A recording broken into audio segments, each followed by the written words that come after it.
So now we're going to turn to the historians. You guys are going to have to stop me here because I could talk with you guys all night long. John Wright, an old friend of mine, historian, written a lot of books, especially about African American history in St. Louis.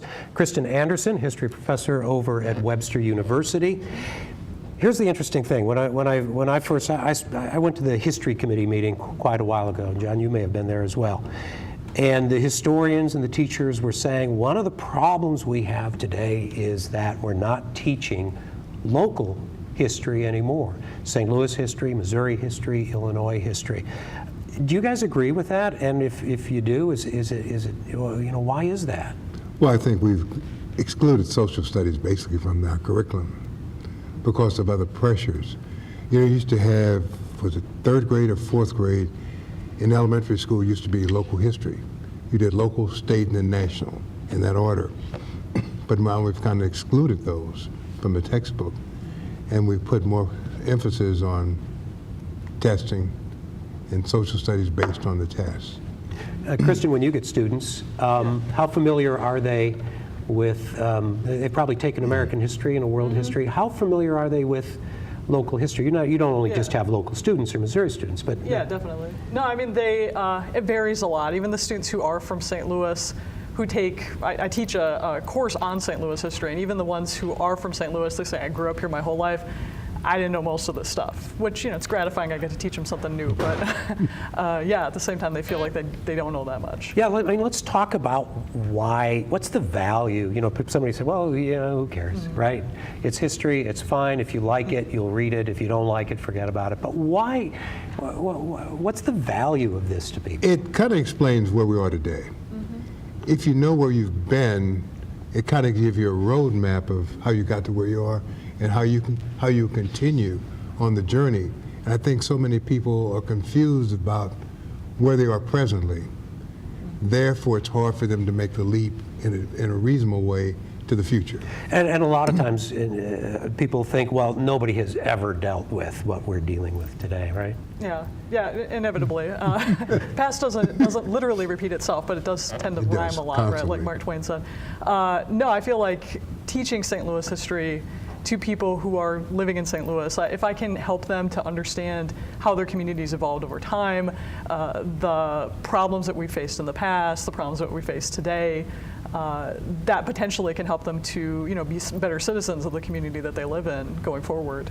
John, I have a question for you. I think one of the issues as STL 250 moves ahead with this idea that everybody should be part of this, that everybody should be attached to this community and feel a part of this community. But my question is, so I'll ask for a generalization, do African Americans feel less invested, less attached because they feel they've been left out of this story? Oh, I think most times, most of our books, if you pick up books at the bookstore about the city, many times the earlier books were not included. And so it's kind of hard. It's almost like if you have a family reunion and you have an album passing around about the family and your family is left out and you're supposed to be excited about the album. I think that's often what happens often in St. Louis. I was at a meeting not only with African Americans, I was at a meeting at the old courthouse where the Osage Indians were there, and they said it should have been 4 flags rather than 3. We've been left out so much, they said, in history. We need to be included when we tell the history of the story. So it's so many groups who have been a part of St. Louis who have been left out. Not only African Americans, it's been a European type history, and all other ethnic groups have been excluded. The thing that fascinated me about doing the work that I've been doing with the founding of St. Louis was that realization that in the early days, the African Americans, the Indians, free and enslaved, both Indians and blacks, this multicultural, diverse community. That to me is one of the great advantages of celebrating this birthday, is that we learn that this was not always a German, Irish, Italian, Polish city.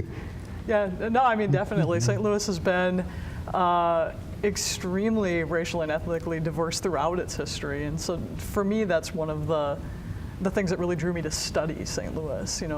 It's a fascinating part of its history. Working on a book now, Ethnic St. Louis, for Webster University Press. We have 100 ethnic groups we're looking at. And you don't realize how many groups live in St. Louis, exist in St. Louis, and are part of the St. Louis fabric until you begin to look at all these groups that are there. And most of us don't know it because they're not mentioned, discussed, and that information isn't shared. Are you guys excited about the STL 250, the potential for it? Yes. Yeah. Could have great potential. How so? How do I we think move what forward? happens- We've had a party, and they've done a great job on that. Party's just starting. Right. And so I think at the end, the more we bring other groups in and share the information, we may be able, after this is over, look at St. Louis in a different way. How so? How should we be looking at it? Yeah. Well, to me, I think that it involves, again, this approach to diversity. Because I feel, that's what I love to see them starting the celebration with an acknowledgement of St. Louis's diversity. Because I feel like you can't understand the history of the city without understanding race and without understanding ethnicity. And so to me, that's what I would like to see come out of it, is that it provides opportunities to have conversations about the experiences of different groups of people that together make up the community. Yeah, and what's interesting is in one of the previous shows that we did was the idea that today, for a lot of people coming here, diversity is not something you move away from, but something that you embrace. Can all this work together? I mean, John, you've been around a while, so have I. Do you feel that that's beginning to change? I think when people begin to see diversity as a strength rather than a weakness, I had a chance to travel when I was on the U City School Board. We had a project where you had national neighbors. And all those cities that were succeeding saw diversity as a strength rather than a weakness. Many communities we have in St. Louis still don't talk about their diversity because they don't want people to know they're diverse because they feel the white population won't move there. So they see diversity as a weakness and not a draw.